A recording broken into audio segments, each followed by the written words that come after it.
கொள்கையை மறுப்பதால் நிதியை நிறுத்தி வைக்கும் மத்திய அரசுக்கு எதிராக முதலமைச்சர் காட்டமான பதிவு ஒன்றை தனது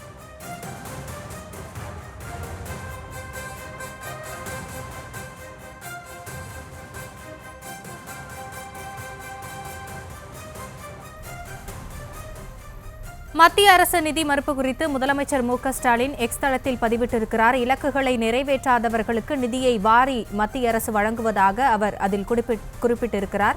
இதுகுறித்த கூடுதல் விவரங்களோடு இணைகிறார் எமது செய்தியாளர் பாரிகார்த்திக் விவரங்களை வழங்கலாம்.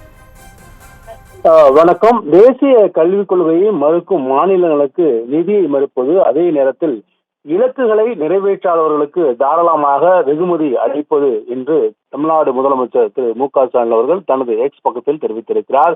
மேலும் தரமான கல்வி மற்றும் சமத்துவத்தை மேம்படுத்த மத்திய பாஜக அரசு இப்படி திட்டமிடுகிறதா என்றும் கேள்வி கேட்டிருக்கிறார்.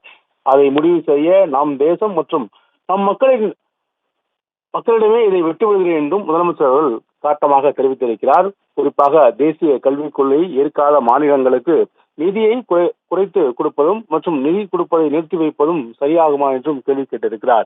இதை மக்களின் கவனத்துக்கு விட்டுவிடுகிறேன் என்றும் தெரிவிக்கும் அவர், மாநிலங்களுக்கு நிதி அளிப்பது, அதே நேரத்தில் இலக்குகளை நிறைவேற்றாதவர்களுக்கு தாராளமாக நிதி அளிப்பது, தரமான கல்வி மற்றும் சமத்துவத்தை மேம்படுத்த மத்திய பாஜக அரசு இப்படி திட்டமிடுகிறதா என்றும் முதலமைச்சர் அவர்கள் கேள்வி கேட்டிருக்கிறார். ஏற்கனவே தமிழ்நாட்டுக்கு தேசிய கல்வி கொள்கையை கட்டமைக்கவில்லை என்ற காரணத்திற்காக மத்திய அரசு நிதியை நிறுத்தியது. இது தொடர்பாக பல்வேறு குற்றச்சாட்டுகள் தொடர்ச்சியாக வந்த நிலையில் தற்போது முதலமைச்சர் அவர்கள் இது குறித்தும் காட்டமாக தெரிவித்திருக்கிறார். மேலும் அவர் கூறும்போது, ஒரு சில மாநிலங்களில் நிதி அதிகமாக கொடுக்கப்பட்டதை சுட்டிக்காட்டியிருக்கும் அவர், இலக்குகளை நிறைவேற்றாதவர்களுக்கு தாராளமாக வெகுமதி அளிப்பது என்றும் முதலமைச்சர் அவர்கள் கேட்டிருக்கிறார். மேலும் தரமான கல்வி மற்றும் சமத்துவத்தை மேம்படுத்த மத்திய பாஜக அரசு இப்படி திட்டமிடுகிறதா என்றும் கேள்வி கேட்டிருக்கிறார்.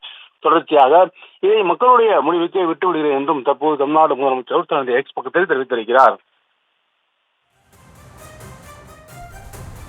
விவரங்களுக்கு நன்றி பாரிகார்த்திக். செய்திகளை உடனுக்குடனும் துல்லியமாகவும் தெரிந்து கொள்ள சப்ஸ்கிரைப் பண்ணுங்க.